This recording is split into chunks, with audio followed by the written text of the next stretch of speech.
ಕಳುಹಿಸಿಕೊಟ್ಟಿದ್ದಾರೆ. ಇನ್ಯಾಕೆ ನಾನು ಅಳಬೇಕು? ಹಾಗಾದರೆ ನಾನು ಹೋಗ್ತಾ ಇರುವುದು ನನ್ನ ಸ್ವಾಮಿಗೆ ಸಮ್ಮತದಿಂದಾಯಿತು. ಹಾಗಲಿ ಆಭರಣವನ್ನು ಧರಿಸಿಕೊಡುತ್ತೇನೆ, ಕಣ್ಣೀರನ್ನು ಒರೆಸಿಕೊಂಡಿದ್ದೇನೆ, ಪಲ್ಲಕ್ಕಿ ನೇರಿಕೊಂಡು ಪ್ರಾಚೀನ ಮನೆಯನ್ನು ಸೇರಿಕೊಳ್ತೇನೆ.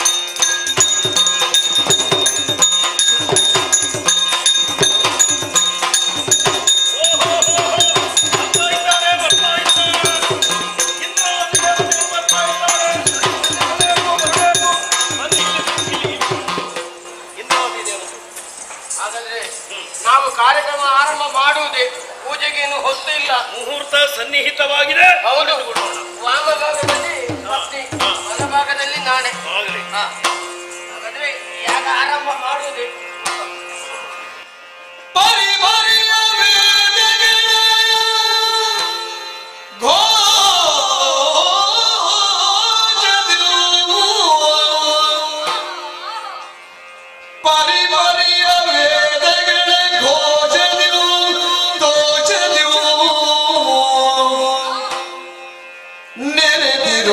ಸಕಲ ಮುನಿ ಜಾಲದಿವು ಮೇಳದಿವು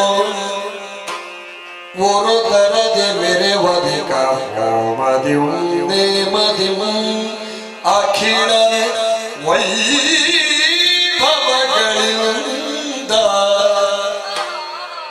ಸುರಭ ಮುಖ್ಯ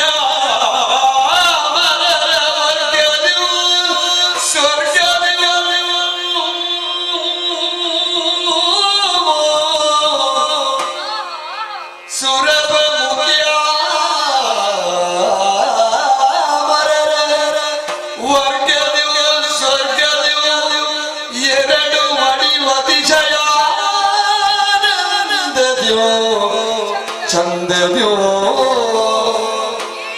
ಧರೆಗೆ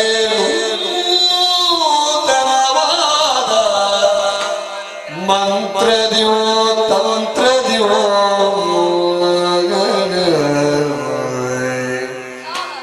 ಧರೆಗೆ ನೂತನವಾದ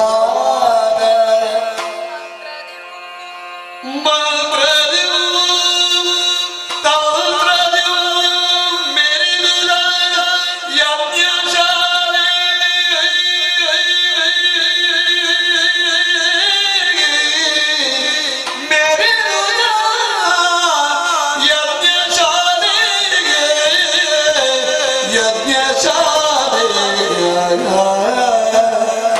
ಪರಿಪರಿಯ ವೇದಗಳ ಘೋಷದಿವೋ ತೋಷದಿವೋ ಆ ಆ ಆ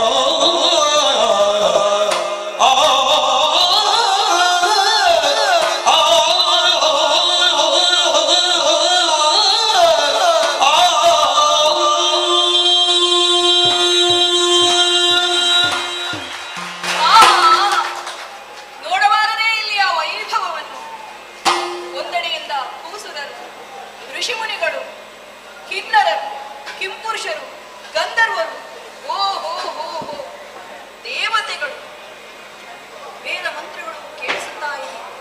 ಕರ್ಣಾನಂದಕರವಾಗಿ ಈ ವೈಭವವನ್ನು ನೋಡುವುದಕ್ಕೆ ಎರಡು ಕಣ್ಣುಗಳು ಸಾಲ. ಇಲ್ಲಿಯ ಈ ವೇದ ಘೋಷಗಳನ್ನು ಕೇಳುವುದಕ್ಕೆ ಎರಡು ಕಿವಿಗಳು ಸಾಲ. ಆನಂದವಾಯಿತು, ಪರಮಾನಂದವಾಯಿತು, ಸಂತೋಷವಾಯಿತು. ಸರಿ ಸರಿ, ಯಾಗಶಾಲೆಯನ್ನು ಪ್ರವೇಶಿಸ್ತೇನಂತೆ.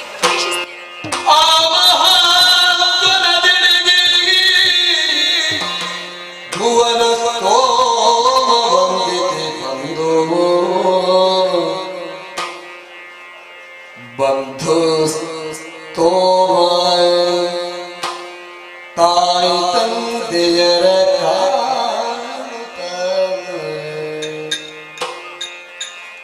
ದೀಕ್ಷಾಬದ್ಧರಾಗಿದ್ದಾರೆ.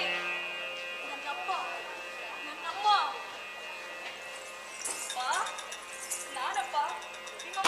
ದಾಕ್ಷಾಯಿಣಿ ವಂದಿಸಿಕೊಂಡಿದ್ದೇನಪ್ಪ. ದಾಕ್ಷಾಯಿಣಿಗೆ ಎಂದೋ ಎಳ್ಳು ನೀರು ಬಿಟ್ಟಿದೆ.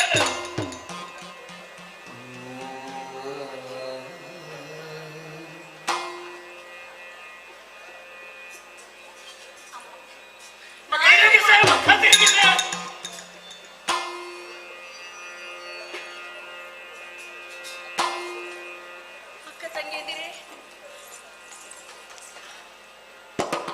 ಯಾರೂ ಸ್ಪಂದಿಸಬಾರದು, ಜಾಗೃತೆ.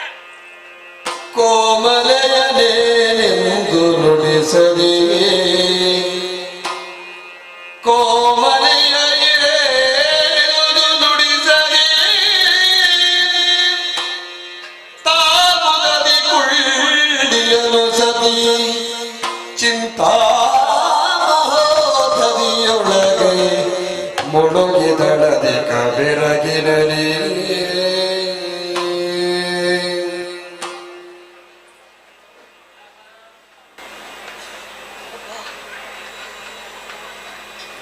ಶಾಲೆಯೇ ನಿಶ್ಶಬ್ದವಾಯಿತು. ಭಕ್ತಿಯಿಂದ ನನ್ನ ಅಪ್ಪನಿಗೆ ನಮಸ್ಕರಿಸಿದರೆ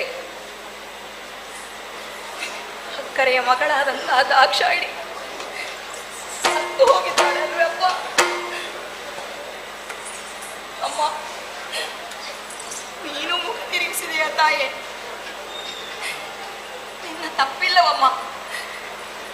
ಈ ಪ್ರಪಂಚದಲ್ಲಿ ಕೆಟ್ಟ ತಂದೆ ಆದ್ರೆ ಇರ್ತಾನಂತೆ, ಕೆಟ್ಟ ತಾಯಿ ಇರುವುದಕ್ಕೆ ಸಾಧ್ಯವಿಲ್ಲಮ್ಮ. ಅಪ್ಪನ ಆಜ್ಞೆಗೆ ನೀನು ಒಳಗಾಗಿದ್ದಿ, ಅರ್ಥ ಆಯ್ತು. ಪತಿವ್ರತೆಯಾದವಳು ಗಂಡನ ಮಾತನ್ನು ಮೀರುವ ಹಾಗಿಲ್ಲ. ಸರಿಯಮ್ಮ, ನಾ ದುಃಖಿಸುವುದಿಲ್ಲ, ನೀ ದುಃಖಿಸಬೇಡಮ್ಮ, ನೀನೊಂದುಕೊಳ್ಬೇಡ. ಬೇಡ, ಯಾರು ನನ್ನ ಮುಖ ನೋಡುವುದು ಬೇಡ, ನೀವು ಯಾರು ನನ್ನನ್ನು ಮಾತಾಡಿಸುವುದೇ ಬೇಡ. ಎಲ್ಲರೂ ತಂದೆ ಆಜ್ಞೆಗೆ ಒಳಗಾಗಿದ್ದೀರಿ. ನಾ ಬಂದಿರುವುದು ಯಜ್ಞ ನೋಡೋದಕ್ಕೆ. ಹೌದು ಶಿವನೇ, ನನ್ನನ್ನೇ ಈ ರೀತಿ ಅಪಮಾನಿಸಿದ್ದಾರೆ ಎಂದ ಮೇಲೆ ನಾ ಯಜ್ಞ ಹೇಗಿದೆಯೋ ನೋಡೋಣ.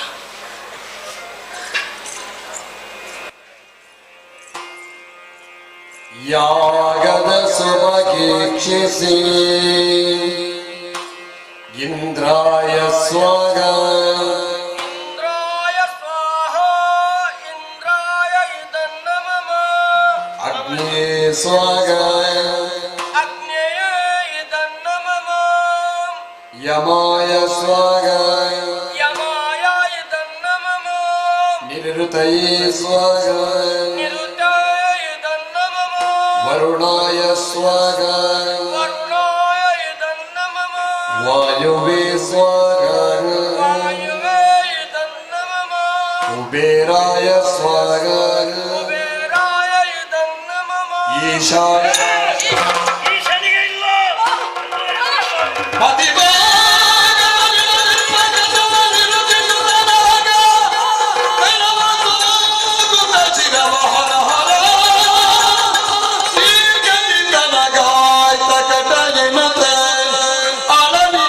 ಸಭೆಯೊಳು ಏತಕ್ಕೆ ಬಂದೆನು ನಾನೇ ಪಾತಕ್ಕೆ ಮಾಡುವ ಯಜ್ಞಕ್ಕೆ. ಏತಕ್ಕೆ ಬಂದೆನು ನಾನೇ ಪಾತಕ್ಕೆ ಮಾಡುವ ಯಜ್ಞದ ಪ್ರೀತಿಯನ್ನು ದನಿಯದೆ ಪರದೀತೆರನಾದುದಲ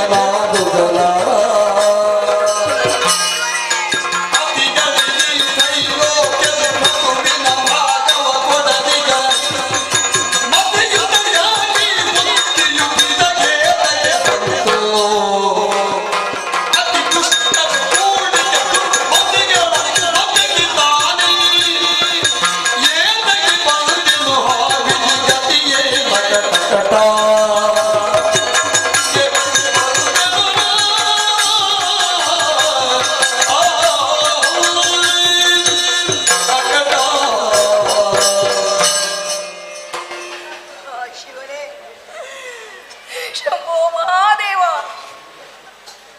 ನಾ ಯಾಕೆ ಬಂದೆ? ನಾನೇ ಯಜ್ಞಕ್ಕೆ ಯಾಕೆ ಬಂದೆ? ಈ ದುಷ್ಟ ಕರ್ಮವನ್ನು ಕಾಡುವುದಕ್ಕಾಗಿ ಬಂದೆನಲ್ಲ ಶಿವನೇ, ಶಿವನೇ, ಶಿವನಿಗೆ ಸರ್ವೇಶ್ವರನಾದ ಲೋಕೇಶ್ವರನಾದಂತ ಈಶ್ವರನಿಗೆ ಅನಿಸಿಲ್ಲವೇ? ನನ್ನ ಸ್ವಾಮಿಗೆ ಅಪಮಾನವೇ? ಎಲ್ಲವೋ ದಕ್ಷ, ನೀನು ನನ್ನ ತಂದೆ. ಈ ನಿರೀಶ್ವರ ಯಾಗವನ್ನು ಮಾಡುವಂತ ನೀನೊಬ್ಬ ಪಾತಕಿ, ಪಾತಕಿ. ಇಲ್ಲಿ ಸೇರಿರುವವರು ಋಷಿಮುನಿಗಳೇ, ಬ್ರಾಹ್ಮಣರೇ, ದೇವತೆಗಳೇ, ಎಲ್ಲರೂ ಶ್ವದ್ವೇಷಿಗಳು, ಶ್ವದ್ರೋಹಿಗಳು. ಪಾಪಿ ಮಾಡುವಂತಹ ಪಾಪ ಕಾರ್ಯಕ್ಕೆ ನೀವೆಲ್ಲರೂ ಪ್ರೋತ್ಸಾಹವನ್ನು ಕೊಡುತ್ತಿದ್ದೀರಿ ಅಂದ ಮೇಲೆ ಅಯ್ಯೋ, ಇಂತಹ ದುಷ್ಟ ಸಭೆಗೆ ನಾನು ಬರಬಾರದಿತ್ತು. ನನ್ನ ಸ್ವಾಮಿ ಹೇಳಿದ್ರು, ಬೇಡ ಗೌರಿ, ಬೇಡ, ಹೋಗಬೇಡ, ಹೋಗಬೇಡ. ಹೋಗದೆ ಕಲಿದಿಲಿ ಹೋದರೆ ಆಗುವದಿ ಕಲಿಯುವುದೆಂಬ. ಆಗಲೇ ಮತಿಗಳು ಮೇಲುಗಲಿ ಮುಂದೆ ನವ. ಒದಿನೊಳಗ ಸರಿದಿರಲಾಗವನು ಸುರಲಿ. ದೇಹತ್ಯಾಗವೆಲೆ ಸಂಗತಿಶಯ ಆಗಿಯೇ ಹೊಗಳಿದಳು.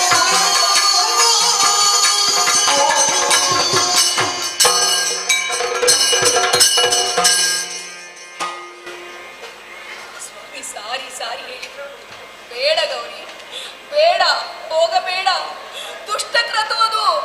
ನಮ್ಮನ್ನು ಅಪಮಾನಿಸುವುದಕ್ಕಾಗಿಯೇ ದಕ್ಷ ಈ ಯಜ್ಞವನ್ನು ಕೈಗೊಂಡಿದ್ದಾನೆ ಅಂತ ಸಾರಿ ಸಾರಿ ಹೇಳಿದ್ರು. ಅವರ ಮಾತನ್ನು ಮೀರಿದೆ, ಕೈಲಾಸವನ್ನು ತ್ಯಜಿಸಿದೆ, ಈ ಪಾಪದ ಗೂಬೆಗೆ ಬಂದು ಬಿದ್ದೆ. ಏನು ಮಾಡಲಿ? ನಾನಿಲ್ಲಿ ನಿಲ್ಲುವಂತಿಲ್ಲ. ಇಲ್ಲ, ನನಗಾದ ಅಪಮಾನ ದೊಡ್ಡದಲ್ಲ. ನನ್ನ ಸ್ವಾಮಿಗಾದ ಅಪಮಾನವನ್ನು ನಾನು ಹೇಗೆ ಸಹಿಸಿಕೊಳ್ಳಲಿ?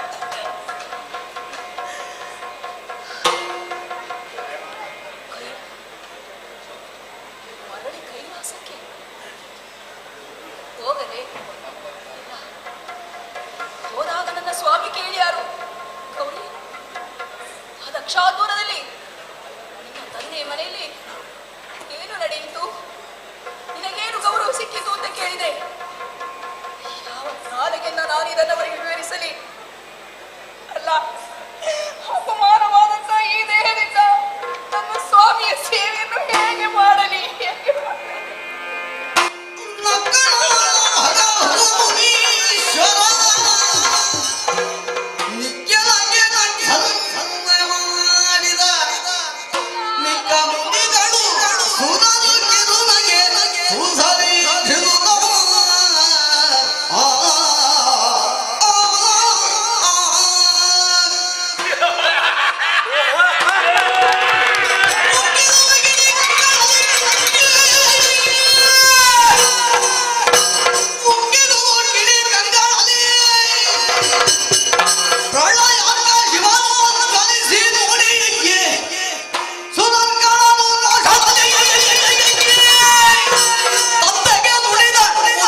ಪರಮೇಶ್ವರ ಸ್ವಾಮಿಯನ್ನು ಒಡ ಭೈರವ ಎಂದು ಕರೆದೆಯ. ಇದೋ ನಿನ್ನನ್ನು ಶಿಕ್ಷಿಸ ಬರುವವರು ಭೂತಗಳು, ಪ್ರೇತಗಳು, ಪಿಶಾಚಿಗಳೆಂಬುದನ್ನು ಮರೆದರು ಮರೆದರು ಮರೆದರು. ದೇವರೆನ್ನುವವರು ಸಾಮಾನ್ಯ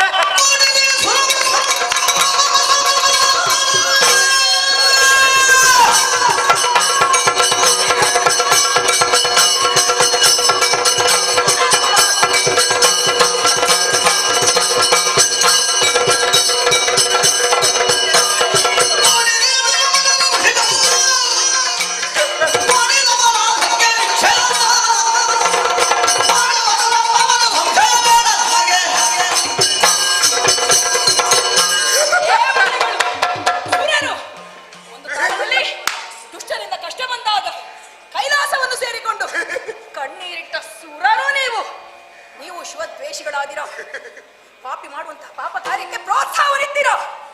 ಅಪಮಾನದಿಂದ ನಾನು ಅಳುತ್ತಿರುವಾಗ ಕೈ ತಟ್ಟಿ ನಗಾಡಿದಿರ. ಇದು ನೋಡಿದ ನಿಮ್ಮ ಕಣ್ಗಳನ್ನೇ ಕುಟ್ಟಿ, ನಗಾಡಿದ ಹಲ್ಲುಗಳನ್ನೇ ಕಿತ್ತು, ತಟ್ಟಿದ ಕರಗಳನ್ನೇ ಕತ್ತರಿಸಿ ವಿಧ ವಿಧವಾದಂತಹ ಶಿಕ್ಷೆಯನ್ನು ನನ್ನ ಸ್ವಾಮಿ ನಮಗೆ ಕೊಡುತ್ತಾರೆ ಎಂಬುದನ್ನು ಮರೆಯದಿರಿ ಮರೆಯದಿರಿ ಮರೆಯದಿರಿ. ಹೆಚ್ಚು ಹಾರಬೇಡ. ನೀನು ನನಗೆ ಹುಟ್ಟಿದ್ದು ಏನು?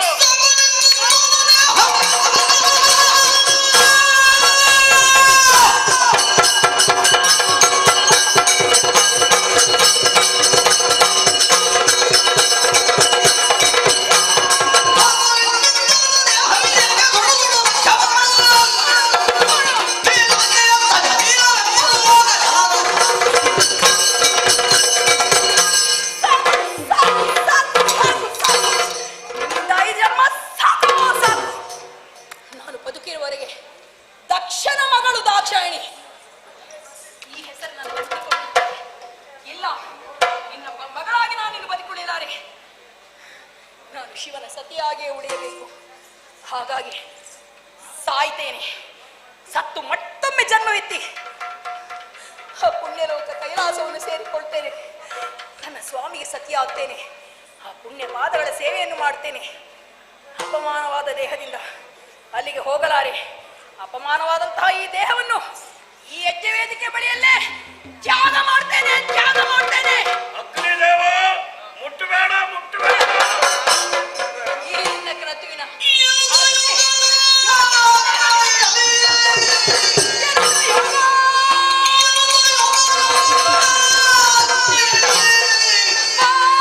ಮಗನ ನಿಜಾಂಗದೊಳ್ ಧರಿಸಿ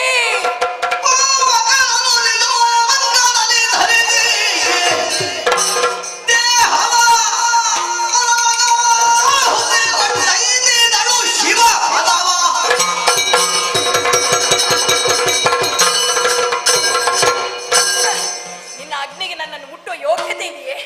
ಛೇ, ಯೋಗೀಶ್ವರನನ್ನು ಸೇರಿದವಳು ನಾನು. ದೇಹದಿಂದಲೇ ಯೋಗಾಗ್ನಿಯನ್ನು ಹೊರಬರಿಸಿ ಈ ದೇಹವನ್ನು ತ್ಯಾಗ ಮಾಡ್ತೇನೆ. ಸತ್ತು ಮತ್ತೊಮ್ಮೆ ಹುಟ್ಟಿ ನನ್ನ ಸ್ವಾಮಿಯನ್ನು ಸೇರಿಕೊಳ್ತೇನೆ.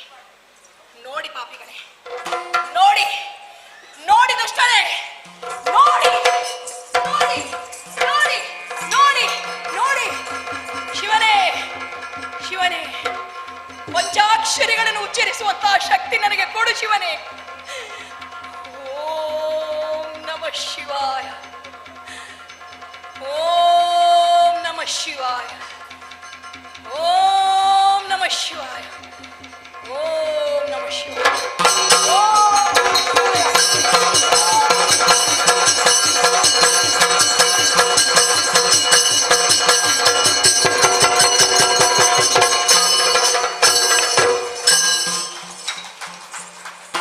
ಕೆಲವರೆಲ್ಲ ಭಯಗೊಂಡು ಓಡುತ್ತಾ ಇದ್ದಾರೆ, ಕೆಲವರೆಲ್ಲ ಗಡಗಡನೆ ನಡುಗುತ್ತಾ ಇದ್ದಾರೆ. ಯಾರೂ ಭಯ ಪಡಬೇಕಾದಂತ ಅಗತ್ಯ ಇಲ್ಲ. ಆದ್ರೆ ನಮ್ಮವರ ಬಗ್ಗೆ ನನಗೆ ತುಂಬಾ ಅಭಿಮಾನ ಉಂಟು. ಎಲ್ಲ ಚಪ್ಪಾಳೆ ಹೊಡೆದಿದ್ದಾರಲ್ಲ, ಯಾಕೆಂತ ಗೊತ್ತಾಯ್ತಾ ನಿಮಗೆ? ತಂದೆಯ ಮಾತುಗಳನ್ನು ಕೇಳದಂತಹ ಮಗಳಿಗೆ ಇದುವೇ ಸ್ಥಿತಿ ಆಗಬೇಕು ಅಂತ ಎಲ್ಲರೂ ಚಪ್ಪಾಳೆ ಹೊಡೆದಿದ್ದಾರೆ. ಆ ವಿಚಾರದಲ್ಲಿ ನಮಗೆ ಸಮಾಧಾನವಿದೆ. ಏನೇ ಆಗಲಿ ಯಾಗ ಸಾಂಗವಾಗಿ ಮುಂದುವರಿಯಲಿ.